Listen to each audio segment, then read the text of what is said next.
Hey everybody, welcome to Drive-Thru Review 715. Today we're going to talk about the Warhammer Age of Sigmar Soulbound role-playing game starter set.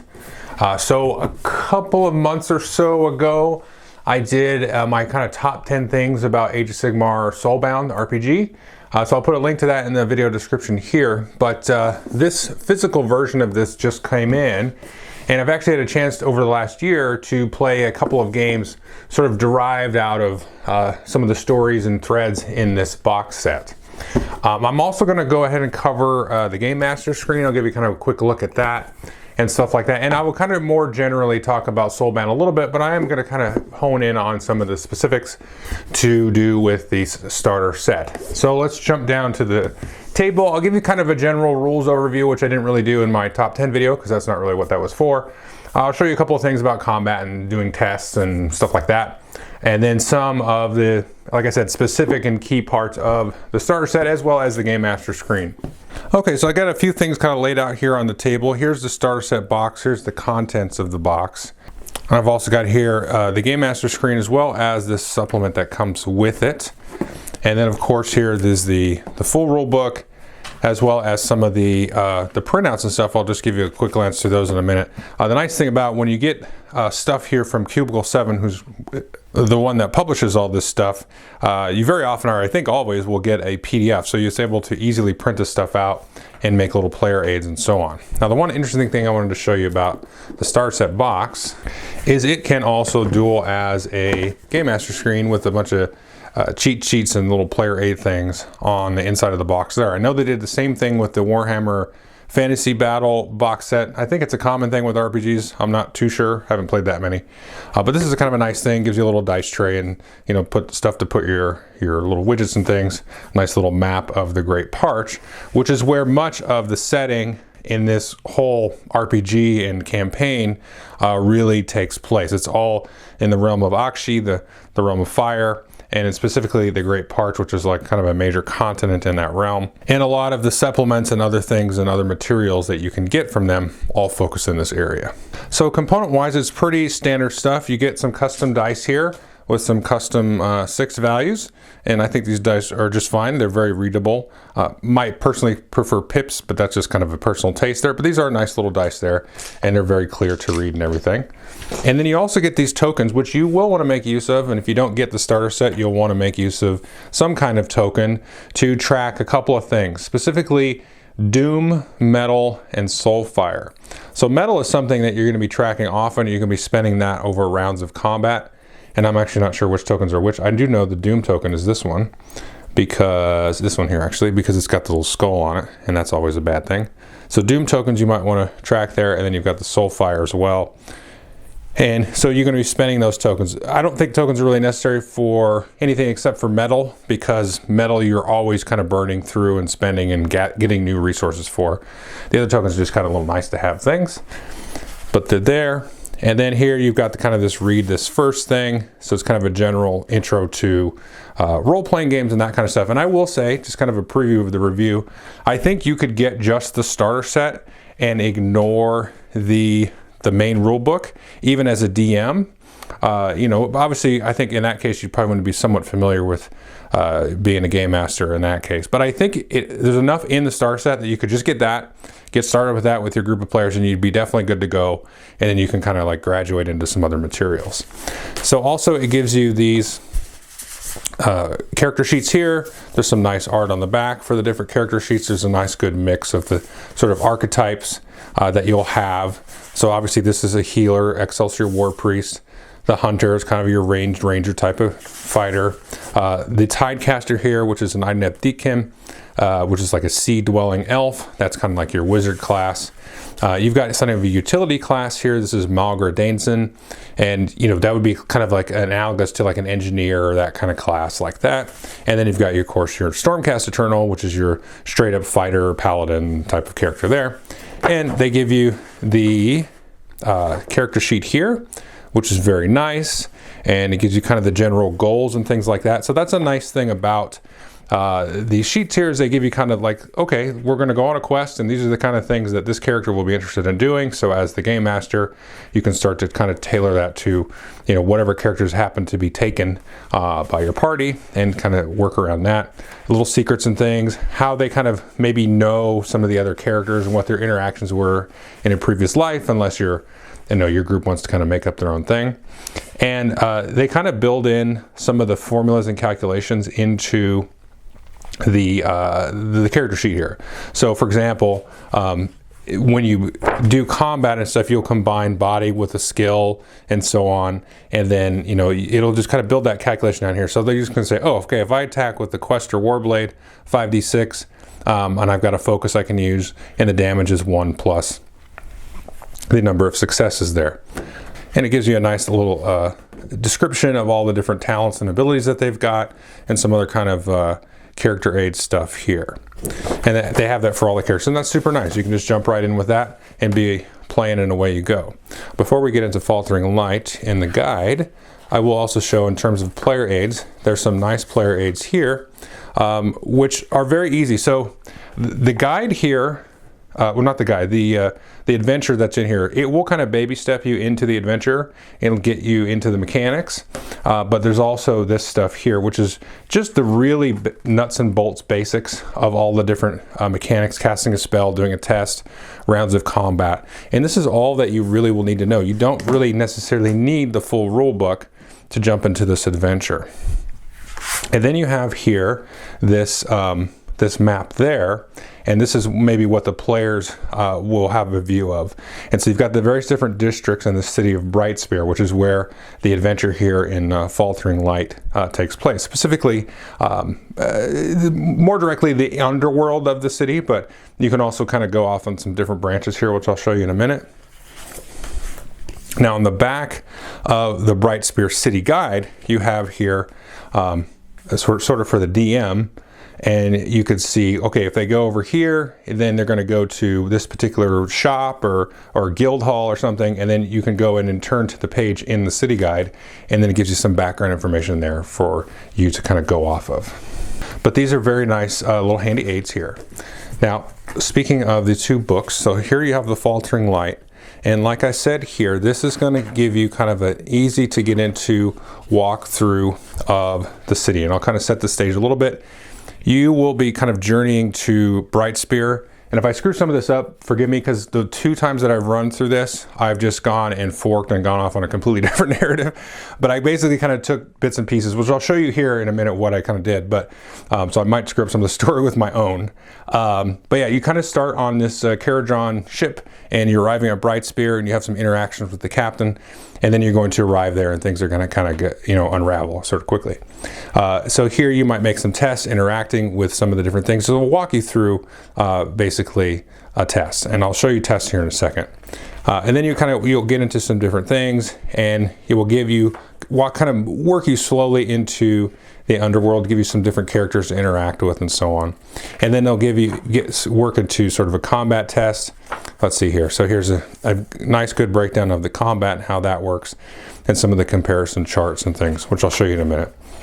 So you're going to get into that, and then it gives you some guides here for setting up other kind of random encounters, beyond what's kind of linearly described here, and how to interact with certain things. And it does give you a nice little tip here on the Explorer or Patrol group, and I'll talk about this sort of balancing and scaling sort of piece of encounters and adventures there.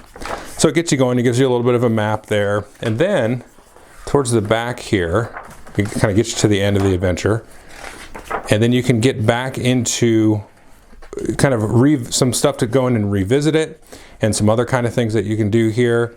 And it gives you a good kind of step-by-step thing, and it's kind of the way that this is presented is kind of bits and pieces that you can sort of bite off on and then move through.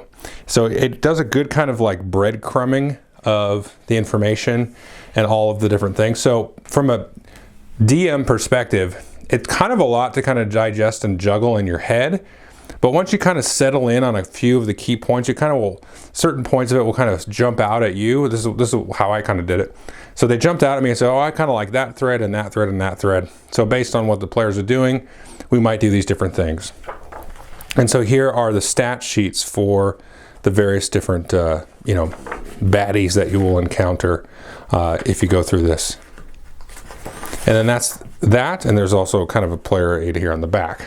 Now, the Bright Spear City Guide here is something that I really enjoy and something that they've done a really good job of in some of the other supplements. So there's a lot of free supplements or little $5 PDFs that are very similar to this Bright Spear City Guide. There's like an Anvil Guard guide, which is another big city, and so on, and other little things that you can sort of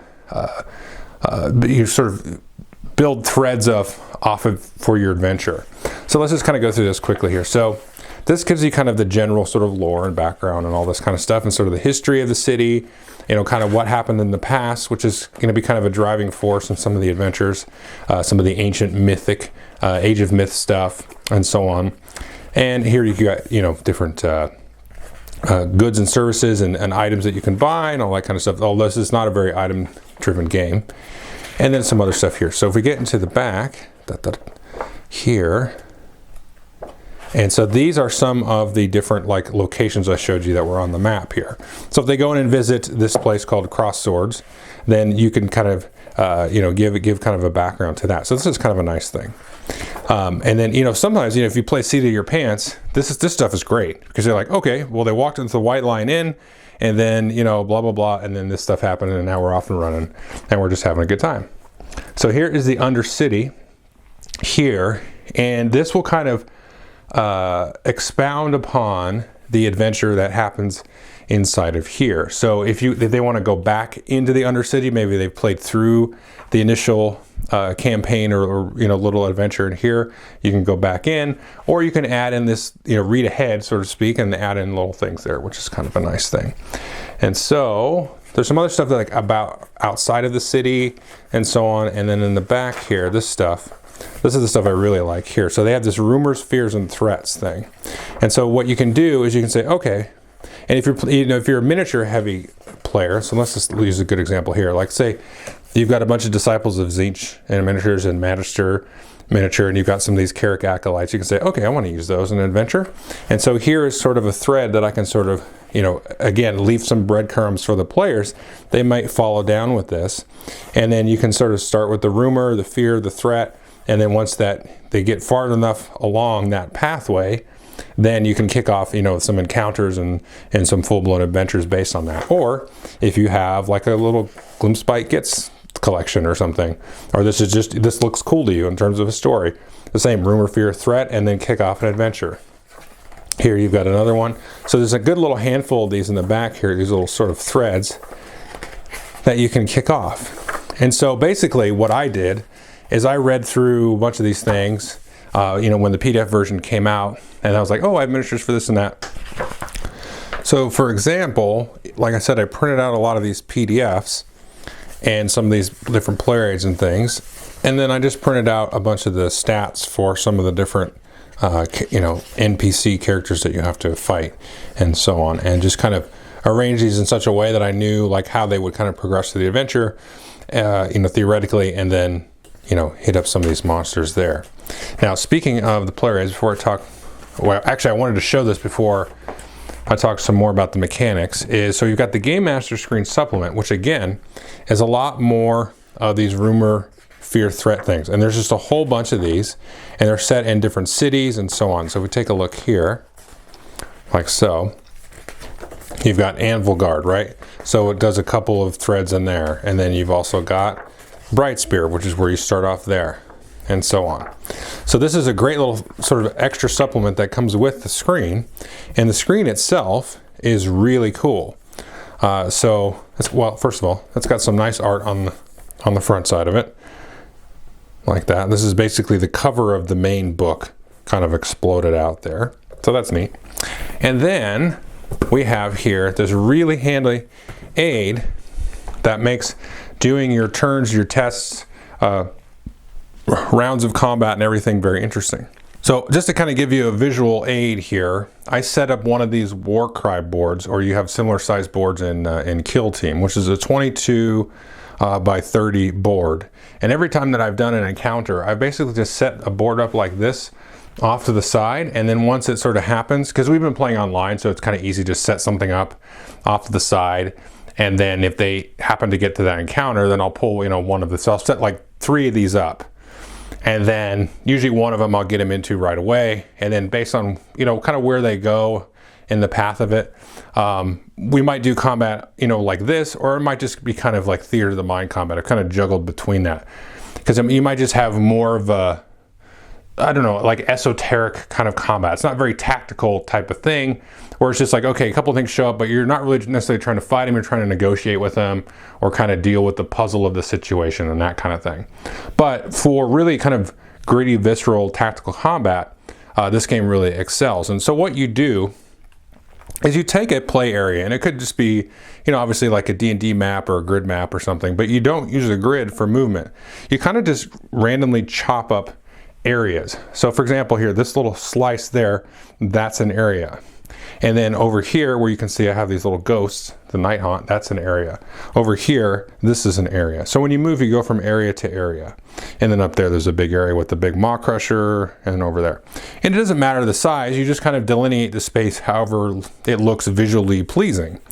So, and I thought I'd just kind of show you, this is terrible on the white background, I wasn't thinking of that, but you have here the different characters here that of the starter set. So a lot of these are Warhammer Underworlds miniatures there. And so you can see there's kind of the Stormcast with the sword, and the little Engineer, Magra, and then the Kurnoth, Sylvaneth character there. And then these two, like this guy here is a character, I think you can buy him separately, but he came in the Silver Tower box. It's a War Priest. And then here, this is a character for the Ideneth Deepkin. And that's kind of the wizard character there. So anyway, I just wanted to show you those were the kind of the models I was using. This one is not really gender correct, but I don't have any female Stormcasts that have a sword. They all have mauls. And so I think there is actually a miniature for Vel Arturus, but it's a hard to find miniature or something. I haven't been able to find it, but I haven't really looked that hard. So the thing about when you have your tactical combat here is you have certain types of enemies and they kind of fit into a different class. So over here you have the Chain-Rasp Horde, and this is like a swarm type of enemy. So when you fight them, you're sort of fighting them as kind of one target. So if I'm over here with my Stormcast fighting these guys and I'm doing damage to them, I'm damaging them as a group, and they're fighting as a whole group. You're not moving these kind of individually and so on. So this is the kind of thing where you don't even necessarily need, miniatures and stuff like that to keep track of what's happening in combat, and that's really kind of the key to this. But let's say we move over here, and over here we're fighting some of our Tzeentch fellows over there. So these guys might be considered what's called a minion. Okay, so again, we have the swarm sort of level of creature there, and then you have the minion over here. And so these, basically the rules kind of, I wish it was a little bit clearer in the rules, like what the scaling should be. But you basically want like one swarm, or maybe 2 swarms, I guess, for a group. And then you kind of want 1 minion per character in your group. Okay, so you want there to be a certain number of minions. But you might also have a champion or a chosen. And so, for example, this guy here is a Zangor Shaman. He's a very powerful creature. They'll use metal, they'll use lots of cool abilities. You might just have one of them for the entire group.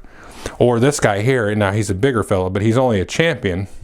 Well, this guy's particular name is Gordrak, but if you just had like a Maw Crusher by itself, it's going to be a big bad, but it's just going to be a champion. So you want like 1 champion or 1 chosen here for your whole group.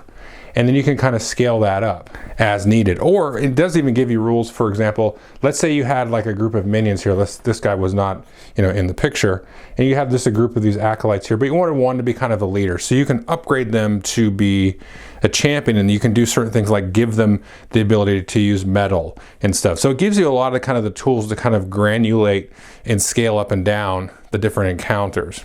But you can see, so if we had, let's say, a group of 5 figures there, and I found that like throwing at them a certain number of characters.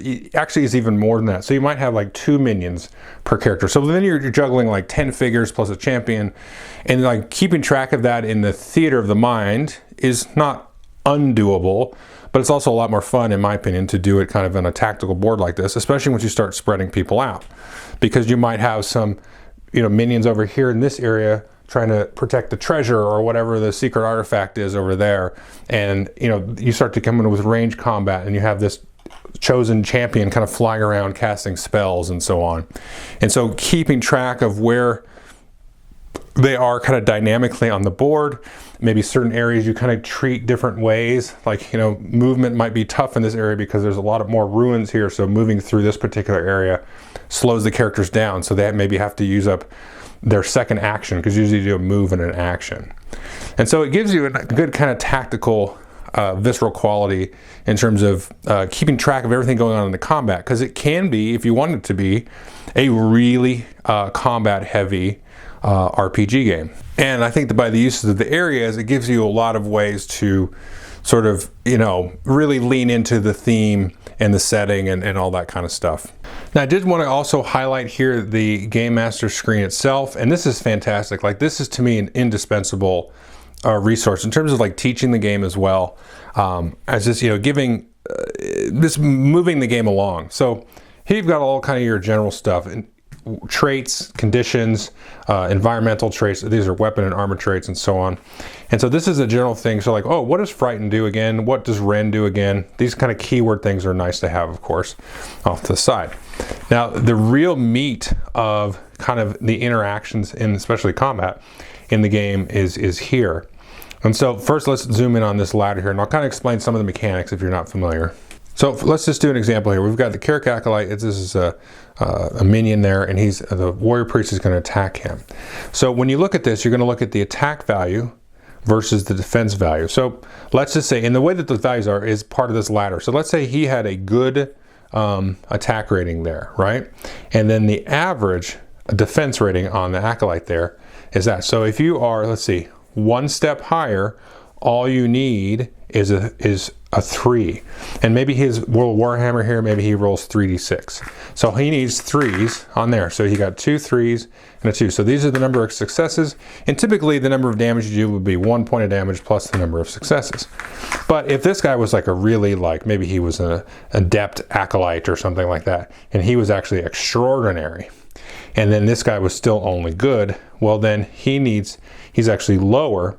So he needs a 5 or higher, or if it was even really hard to be a 6. So he rolls 3 6, that's 5. So he's only got 1 success in that case. So he would do 2 damage. Now typically a minion here, well, first of all, a minion would not have extraordinary, but a minion only has this kind of 1 toughness, so they would just get killed off the 1 hit. Whereas if you had a chosen or a champion, type of character here, they'll have a certain number of hit points. I forget what the formula is. It's like body, mind, and soul all added up together. But they do a good job of putting it on the sheet here. So the toughness here of this Drizzle Shroom, who's this like a Grot Shaman guy there, he's got a toughness of 10. So you need to do 10 damage to him. Now you can also use and spend metal. So you get a certain number of metal. You get 1 metal every round of combat. And sometimes characters will have 1 or 2 metal. I believe this guy is the one that he can have 2 metal. And then certain actions you can do, you can take an extra action here with metal. So maybe he does 2 attacks. So you can see, they can start to mow through things pretty quick, which is again why you might have 2 minions per character. You can use a talent or miracle. So here a special ability might cost you a metal, or you can double training or double focus. Now, if in combat you can spend a point of metal to double dice gained from training, because you can train your abilities, which I'll show you here. So here we have training and focus. So just for example, let's say ballistic skill, right? So this is the engineer. So he's got 2 levels of training and 1 level of focus. And so training will give you extra dice, and then focus will give you kind of like a +1 modifier you can add. But if you spend metal here to double training or double focus, you get extra dice again, basically doubling the extra dice. So in that case, the ballistics, we had 2, we could get 4 extra dice. Or you can get the number of focus, and then and then you get +1s to spend. So in this case, maybe we needed a 5 here to hit this guy because he's extraordinary. If we had focus, we could spend that and make that a 5. Or if we had, you know, like a lot of focus, we could spend 1 there. And then if we had 2 more focus, we could bump this up to a 5 and so on. But if you wanted to spend your training, double your training, you could add extra dice too. So you can kind of go different ways there. So this metal again is something that you're going to be juggling every turn. So it's good to have little tokens, especially for this here. And then so we've got other things here, other little abilities and things that you can do in combat. Actually, so let's just look at the character sheet as well. So he's got body, mind, and soul. This is Malgra again. And then he's got his skills, training, and focus. So when you do a test, maybe even outside of combat, and maybe you could do a crafting test like in between adventures.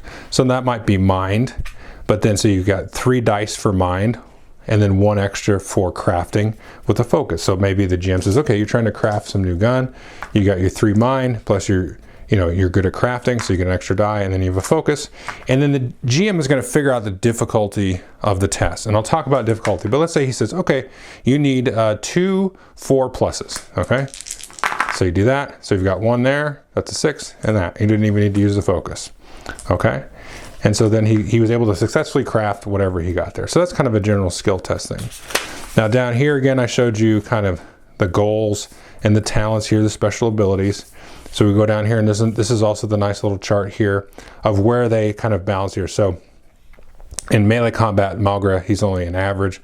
Obviously in range combat, he's good because he's a shooter guy, and then his defense is average.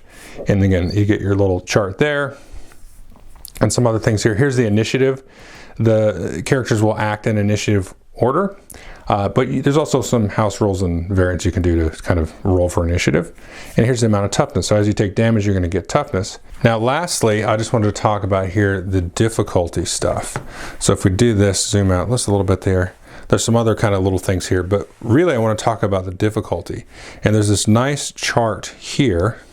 If you just saw my last test here, I think it could be kind of difficult with this particular way that this system works, because you're rolling like a variable number of dice, and you want certain things to be difficult, and some characters are going to have more dice or more training or more focus and that kind of thing.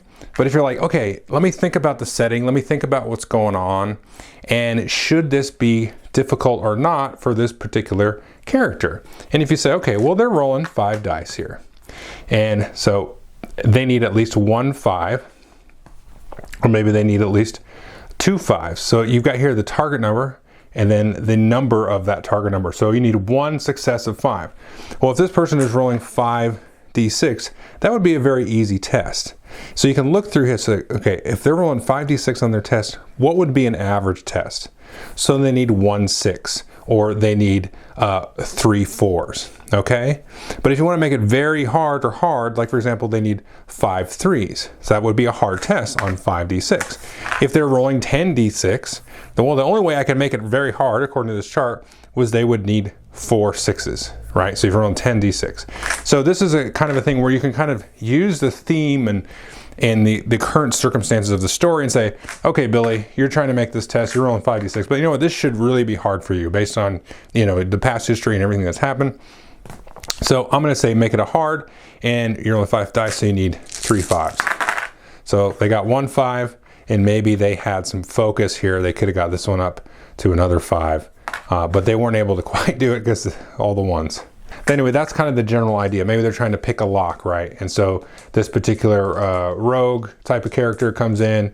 Again, they're rolling 5d6. It's like, oh, it's an average, so you need at least a 6.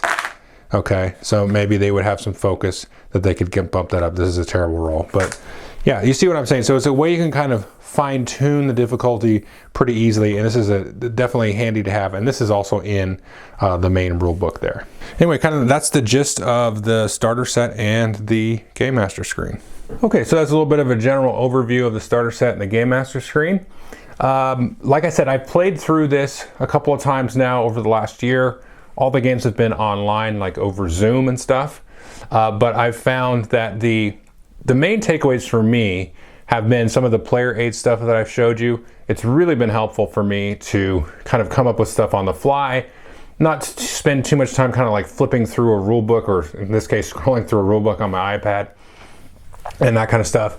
and just being able to print out from the PDFs just the really key player aids. So it's nice to have some of this now in the physical form. And so I definitely recommend the Gamemaster Screen either way, because it just has all of that stuff right at your fingertips.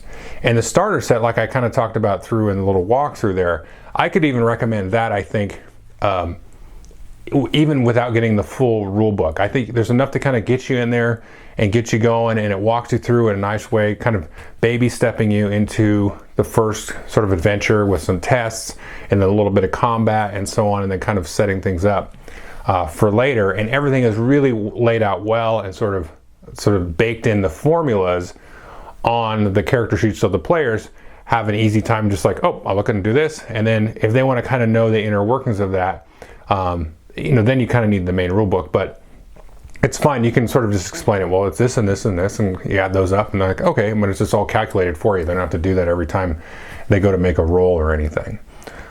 So for just kind of the ergonomics and sort of the teachability and playability and all the different aids and everything, it just really, really works, and it's all presented super smart. The other part of it is the threads of the different story adventures. Like I said, I kind of took bits and pieces of some of the different adventures and kind of strung them together, and I just set up little environments and stuff that the players may or may not encounter, and was able to kind of bring those in on the board on camera and say, oh, now you're here and then this is happening.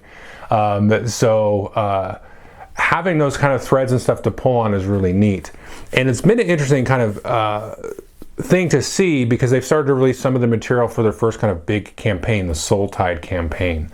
And so you can kind of see some of the threads and stuff that are kind of sprinkled throughout a lot of these supplemental materials, sort of kind of pointed towards that campaign. So that's going to be kind of an interesting setup or sort of path that they're going to take, where maybe you could be on an adventure if you've pulled some of the stuff out of these different things, and it's an RPG, so you're just going to be able to grab what you want and write your own story out of it. But I'm curious to see where this narrative is sort of leading, just from a purely Age of Sigmar perspective, not really trying to play the game, but it's going to be interesting to see where that story goes.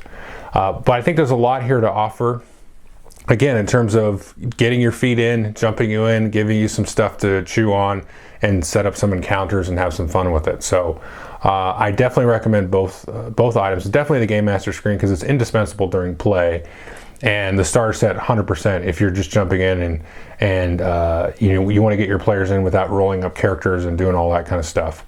This is a good get your feet wet type of thing, and it looks like there's going to grow out some of the narrative and story that started in there, in some of the later work. So anyway, I'm a big fan. Thanks.